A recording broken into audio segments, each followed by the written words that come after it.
Assalamualaikum Bapak Uyuh. Maaf ganggu waktunya sebentar dulu.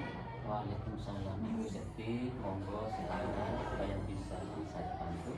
Oke.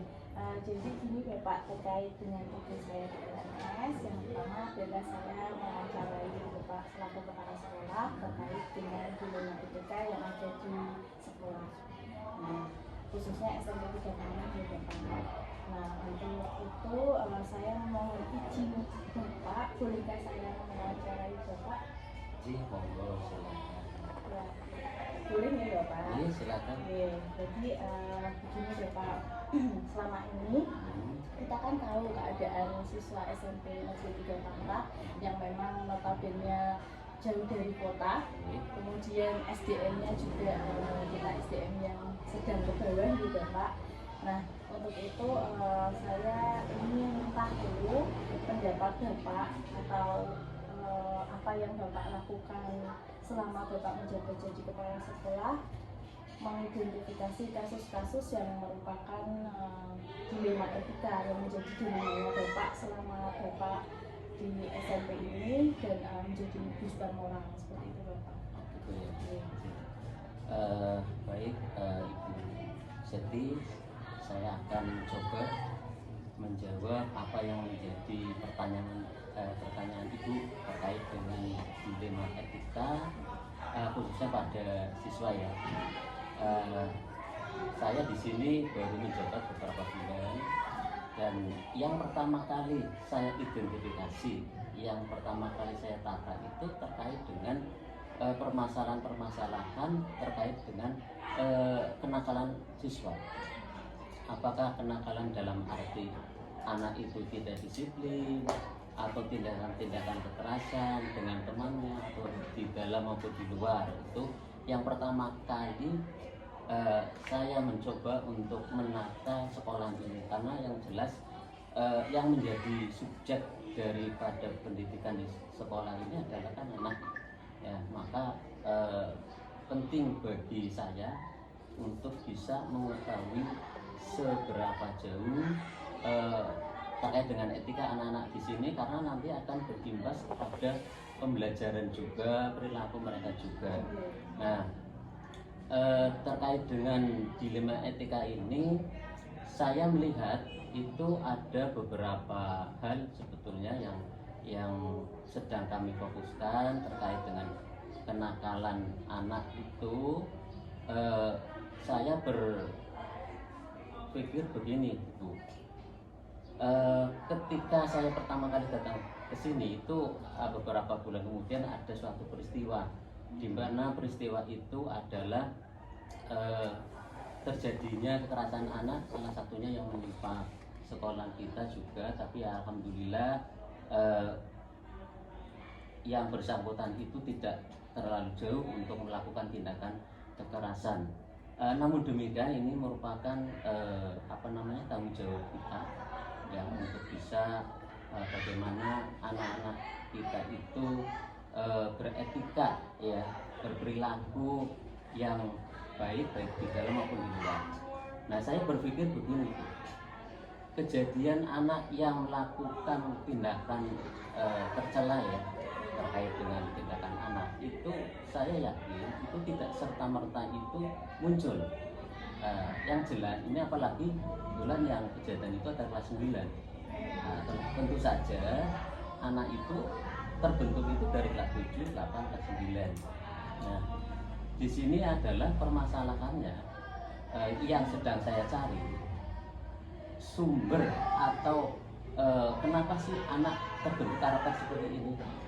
Saya berpikiran begini, kalau anak itu bisa melakukan hal-hal yang katakanlah kenakalan yang lebih besar, tentu saja itu tidak serta-merta artinya mungkin dari hal-hal yang kecil, yang mana hal-hal yang kecil itu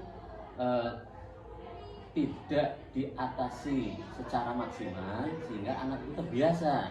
Ya, kalau terbiasanya positif nggak masalah. Nah, kalau terbiasanya hal negatif yang tentu saja yang sering terjadi itu melanggar aturan ya, yang menurut anak itu hal yang sepele. Salah satu contoh begini, anak-anak itu kan berseragam, ya tentu saja seragam itu kan beratribut, ya katakanlah kalau OSIS itu berdasi, kalau pramuka itu berhasduk. Nah itu mereka kadang eh, melepaskan atribut itu masih masih di sekolah, kadang mereka sudah berani melepaskan. Kalau mereka melepaskan atribut itu artinya apa? Artinya kan mereka melanggar tata tertib, bukan lagi memakai, ya, karena sudah mereka lepaskan atribut itu. Ini kan kelihatannya bagi anak hal yang sepele, iya.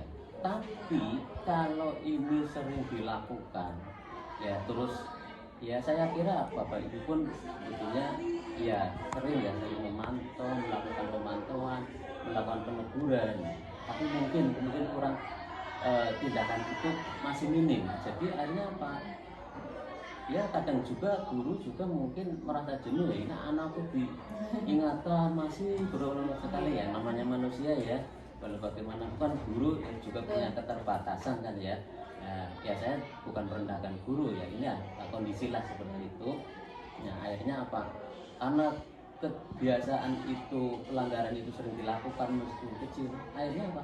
Anak mungkin akan merasa, oh ini kok saya melakukan kegiatan ini, pelanggaran tadi kok sepertinya ya ditegur, kok nggak ada tindakan keras seperti ini ya, paling hanya ditegur, anak ada berani. Nah dari keberanian itu yang kelihatannya sepele, nah kalau kemudian anak itu terus berlangsung melanggar, maka akan terbentuk keberanian yang lebih besar lagi. Mungkin bisa larinya ke bullying, ya, pemukulan. Bahkan ketika ada kejadian di luar itu, pertama kali saya datang ke sini mengidentifikasi, saya mengidentifikasi satu anak, ternyata terbukti anak itu ketika membuat permasalahan di jalan ternyata berani keluar, ya kegiatan dasar itu berani keluar. Itu memang rawan sekali ya kalau anak-anak kita dibiarkan atau kita kurang tegas ya, memberikan peringatan, teguran-teguran pada anak yang melanggar. Nah akhirnya saya punya pemikiran begini, kalau kita hanya menegur saja itu kayaknya sudah lewat ya, karena sekolah ini berdiri sudah lama ya. Kalau dari dulu kita melihat anak tidak menggunakan atribut dengan benar, tidak memakai, kita hanya negur terus tidak ada perubahan, ya percuma saja. Maka dengan kehadiran saya di sini, saya mencoba bertindak tegas. Apa? Kita diskusikan dengan Bapak Ibu guru. Tentu saja saya tidak mengambil keputusan ini secara otoriter ya sebagai kepala sekolah. Tentu saja perlu didukung oleh Bapak Ibu guru. Apa artinya kalau saya punya kepala sekolah punya rencana program terkait dengan itu hanya dilontarkan sendiri tanpa adanya musyawarah, ya cuma karena kita butuh dukungan semua warga sekolah ini. Nah akhirnya kami dengan Bapak Ibu guru melalui apakah itu forum resmi atau forum resmi, tentunya pada forum resmi kami sepakat ya untuk menindak tegas anak, supaya apa? Supaya anak itu betul-betul bukan kita menakut-nakuti, tapi bahwa kedisiplinan itu memang harus ditegakkan di sekolah ini biar anak ada rasa tumbuh rasa seperti itu. Nah akhirnya kami membuat beberapa solusi ya. Tentu saja solusi ini yang seperti saya katakan di awal, kita tidak lagi menegur, tetapi salah satunya ketika kita Bapak Ibu melihat anak-anak kita pada jam-jam pelajaran maupun di luar jam pelajaran, apakah itu lagi istirahat, mereka itu melepas atributnya, ya kita langsung ambil saja. Nah karena sebelumnya sudah kita sosialisasikan pada anak, nanti anak-anak depan ini aturannya harus begini, ada peningkatan ya, kita ambil ya, dimaksudkan begini Ibu, sebagaimana prinsip pendidikan itu tidak hanya dibebankan pada sekolah ya, tetapi kepada masyarakat dan orang tua. Jadi pendidikan itu ya sekolah, orang tua dan masyarakat. Nah, kami ingin orang tua menyekolahkan anak di situ tidak hanya menitipkan saja, tapi mereka juga ikut peduli. Karena apa, permasalahan yang ada di anak yang di sekolah itu bukan berarti orang tua itu lepas. Nah, kaitannya dengan ini, maka ketika kita katakanlah menarik atribut yang tidak dipakai, kemudian kita sudah memberikan sosialisasi, nanti yang mengambil adalah orang tua. Nah, di situ biar orang tua itu bisa hadir, kita bisa menginformasikan. Iya, artinya tidak jari-jari loh, ternyata betul. Nah, seperti itu. Jadi, nah yang menjadi dilema itu ketika anak itu tidak mau mengambil, ya tidak mau mengambil atau kemudian bohong dengan orang tua, akhirnya mereka itu otomatis kan harus pakai. Nah, akhirnya apa? Ya anak itu harus membeli. Nah, membeli ini ya merupakan ya bagian dari dilema kita, ya. Nah, ini yang tadi sebetulnya kita sudah dapat solusi, tapi solusi itu memunculkan lagi, ya. Tapi ya itu tadi kita sudah ada kemitraan dengan orang tua ya. Jadi saya katakan tadi permasalahan anak orang tua juga harus tahu. Nah, di sini tetap bisa kita atasi masalah anak yang harus membeli lagi itu karena mungkin takut ngomong sama orang tua, atau nanti lama-kelamaan juga tahu. Ya, saya yakin kalau misalnya ada orang tua yang kemudian kurang memahami aturan ini, kemudian protes kenapa anak saya harus beli lagi ini, nah, nanti ini kesempatan kita untuk bisa diskusi ya dengan orang tua. Jadi seperti itu. Nah, selama ini kan Bapak sudah memberikan solusi dari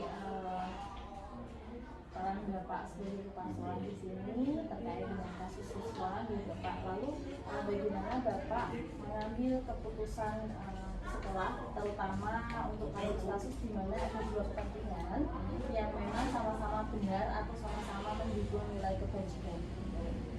Jadi gini, Bapak tadi kan sudah memberikan arahan kepada guru, kepada orang tua tentang sikap dan perilaku anak yang melanggar kedisiplinan. Lalu Bapak bagaimana untuk mengambil keputusan Bapak terkait dengan tadi kata tertib dan kedisiplinan siswa. Nah, itu biar sama-sama di dua kepentingan itu berjalan dan kepentingan itu mengandung nilai kebajikan. Gitu Bapak. Maksudnya apakah keputusan Bapak itu mutlak dan memang ditaati semua siswa dan semua guru saling mendukung, atau memang masih jadi dilema? Ya, gitu Bapak. Kebetulan sejak jadi ini bertanya program atau rencana kami dan sudah dilaksanakan itu sudah berjalan sekitar 2 minggu. Nah, selama itu pula sebagaimana yang sudah menjadi kesepakatan Bapak Ibu guru, itu kan tidak hanya guru yang mengajar, ketika sebelum mengajar itu harus memantau anak terkait dengan atributnya dipakai atau tidak. Kalau tidak dipakai langsung kita tarik ya, kemudian solusinya begini ya. Itu setelah beberapa hari kita itu mengadakan apa yang namanya sidak atau sweeping kelas-kelas. Nah, dari hasil sweeping itu antara koordinasi antara kepala sekolah, guru BK dan guru yang mengajar pada saat itu, alhamdulillah minggu pertama kita dapati 2 anak yang melanggar. Kalau dibandingkan dengan sebelumnya, itu banyak sekali. Jadi selama 2 bulan itu, selama 2 minggu itu ada hasilnya. Alhamdulillah ada hasilnya. Dan kebetulan yang kena kasus seperti itu, yang melanggar seperti itu ketika kami sidak itu memang atributnya itu hilang. Atributnya itu hilang ya, jadi ya mungkin artinya dia waktu tidak ini ya Pak, artinya dia memang tidak sengaja, Tidak tetapi sengaja. memang hilang gitu Jadi, ya Bapak ini. berdasarkan informasi dari anak seperti itu. Nah, dari hasil seperti ini bukan berarti kami puas. Oh, alhamdulillah berarti ini sudah tidak. Kami tekankan dan kami sudah sepakat dengan Bapak Ibu guru, dengan PK untuk selalu memantau. Di sini yang jelas kepala sekolah itu tidak sekedar sebagai pemimpin yang hanya memberikan perintah instruksi, tapi juga terjun langsung. Karena apa? Kepala sekolah itu kan guru yang diberi tugas sebagai kepala sekolah, artinya gurunya itu masih muda. Jadi bukan berarti saya selaku kepala sekolah tidak percaya, tapi saya juga ingin merasakan, ya, tidak hanya guru saja yang merasakan adanya persoalan-persoalan seperti itu, ya. Kami juga turun tangan. Alhamdulillah dari hasil sweeping sidak kami dengan PK selama 1 minggu itu ada perubahan yang bagus, yaitu penurunan pelanggaran anak di dalam penggunaan atribut. Tetapi kami tekankan kita tidak berhenti, dan sweeping itu kita lakukan seminggu itu 3 kali, ya, 3 kali dengan dikandung maksud supaya ya memang tidak ada henti-hentinya. Kalau ada celah itu saya khawatir, ya mudah-mudahan ya, tapi ya itu namanya teknis, ya. Nanti kita juga ke depan lihat situasi dan kondisi. Mungkin nanti dengan adanya peningkatan hasil yang bagus terhadap anak-anak yang tidak melanggar semakin berkurang, kami mungkin mengadakan sidak atau apa itu ya kondisional. Tapi tetap intinya kita tidak. Jadi dan tidak lepas ya tidak lepas. Ya itu tadi kan Bapak sudah memberikan solusi, kemudian langkah-langkah atau prosedur yang Bapak lakukan terkait dengan siswa, guru, BK sampai melibatkan BK gitu Bapak. Lalu hal-hal yang selama Bapak anggap efektif juga tadi sudah disampaikan untuk mengambil keputusan atau mengambil kasus dari dilemanya Bapak tadi. Nah, lalu pertanyaan berikutnya itu yang saya tanyakan adalah hal apa yang merupakan tantangan terbesar Bapak? Tantangan dalam mengambil keputusan yang Bapak lakukan. Tantangannya apa Pak? Ya, tantangannya itu begini Bu. Dari awal saya mengatakan bahwa ini adalah kerjasama tim ya Bapak Ibu guru, wali kelas, ya, kemudian termasuk tenaga kependidikan, orang tua. Nah, ini manakala tim ini tidak berjalan dengan lancar, artinya koordinasinya kurang, ya, kepeduliannya menurun. Nah, ini merupakan tantangan bagi saya sebagai kepala sekolah, karena ada penurunan, katakanlah mungkin penurunan kinerja, ya. Artinya saya katakan bahwa guru juga manusia, ya, mungkin ada masanya mereka juga mungkin ada kata jenuh, karena yang namanya disiplin itu ya sesuatu yang betul-betul kalau kita tidak ikhlas itu sesuatu yang jenuh. Itu seperti itu. Ya, kuncinya itu. Iya. Nah, itu tantangan bagi saya itu bagaimana, ya, kalau ada misalnya beberapa bapak ibu guru yang tidak peduli, ya, kemudian menjadi, ya, katakanlah kalau kita bicara kasar provokasi, ya, artinya memprovokasi secara tidak. Ya, luar biasa sekali nih Bapak tentang apa tadi keputusan dan kasus-kasus dilema etika yang Bapak sampaikan. Untuk itu kan Bapak tadi sudah membuat jadwal antara sweeping dan lain sebagainya, kegiatan kelas itu juga merupakan dari penyelesaian kasus dilema etika. Nah, Bapak juga menyelesaikan di tempat, terus kemudian dari jadwal itu Bapak share ke teman-teman, guru, ke BK untuk bisa dilaksanakan. Bentuk dan prosedurnya sudah dijalankan. Nah, adakah seseorang atau tim khusus yang Bapak bentuk selama Bapak mengalami dilema etika ini, sehingga mempermudah Bapak dan membantu Bapak untuk mengambil keputusan?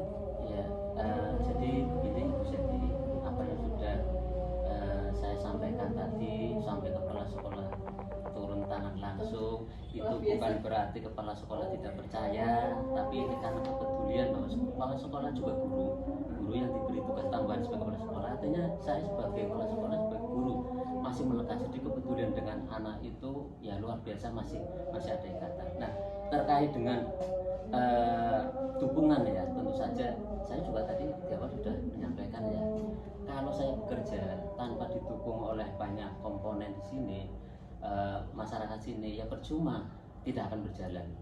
Ini butuh kerjasama. Nah, bahwa sekolah ini punya tim. Kalau saya sampaikan di sini bahwa tim di sini adalah ada yang namanya tim pengembang sekolah. Ya, tim pengembang sekolah itu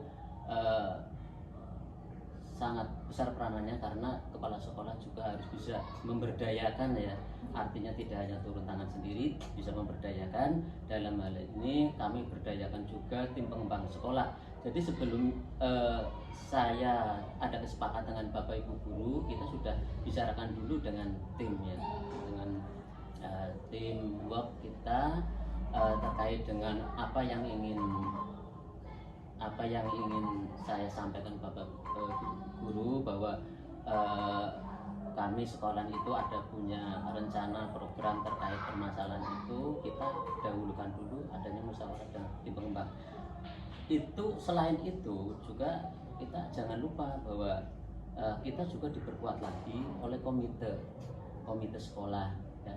Kami pun berdiskusi dengan komite, duduk bersama-sama komite tim pengembang sekolah ya, kita menyampaikan permasalahan ini, kemudian kita merumuskan berbagai macam solusi.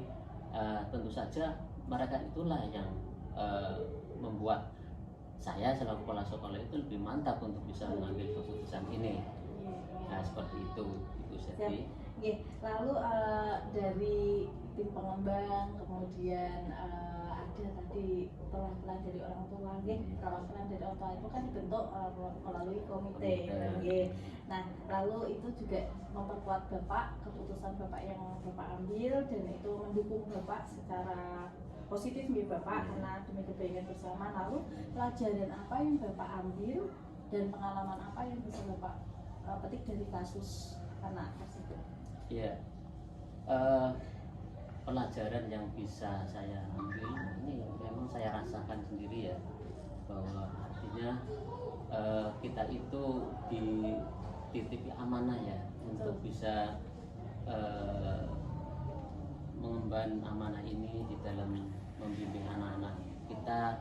Tentu saja selama proses itu mengalami berbagai macam permasalahan, di situ kita dituntut untuk bisa mencari solusinya. Kita tidak ingin menyalahkan kalau ada permasalahan siapa yang salah, tapi mari kita bareng-bareng bekerja sama untuk mencari solusinya. Nah, lalu dari semua hal yang telah Bapak sampaikan tadi, untuk pelajaran apa yang bisa Bapak ambil atau Bapak petik, pengalaman apa yang Bapak petik dari kasus dilema etika yang anak tadi tentang disiplin? Iya, setiap kita mesti menemui berbagai masalah ya, termasuk dalam memimpin anak-anak kita. Di sini yang menjadi pelajaran bagi saya adalah kebersamaan tim ya, bahwa kita itu di dalam menyelesaikan suatu permasalahan itu tidak berdiri sendiri, tapi kita banyak orang-orang yang di sekitar kita yang bisa mendukung kita, terutama di dalam mewujudkan program sekolah ini, sekolah yang beretika ya. Tentu saja yang menjadi pelajaran bagi saya adalah kebersamaan, karena setelah dibentuk tim untuk bisa mengatasi permasalahan itu menjadi ringan, penyelesaiannya menjadi ringan karena adanya tim itu. Dan Berarti ada perubahan ada gitu, Pak. perubahan. Nah, itu yang menjadi pembelajaran adalah kerjasama yang baik. Iya, betul. Nah, terima kasih. Cukup dari ini udah banyak banget dan luar biasa nih Bapak. Tadi saya tanya-tanya Bapak, ada 10 pertanyaan dan dijawab Bapak sangat luar biasa sekali. Saya berterima kasih Bapak sudah meluangkan waktunya untuk saya dan bisa bagi atau sharing tentang dilema etika yang ada di SMP 3 Begitu Bapak, saya undur diri karena mungkin Bapak banyak kesibukan hari ini. Mohon maaf nih Bapak, cukup saya kira, dan terima kasih. Assalamualaikum warahmatullahi wabarakatuh. Waalaikumsalam warahmatullahi wabarakatuh. Saya pamit ya Bapak. Mau Ibu selamat berjuang Bu. Iya Bapak.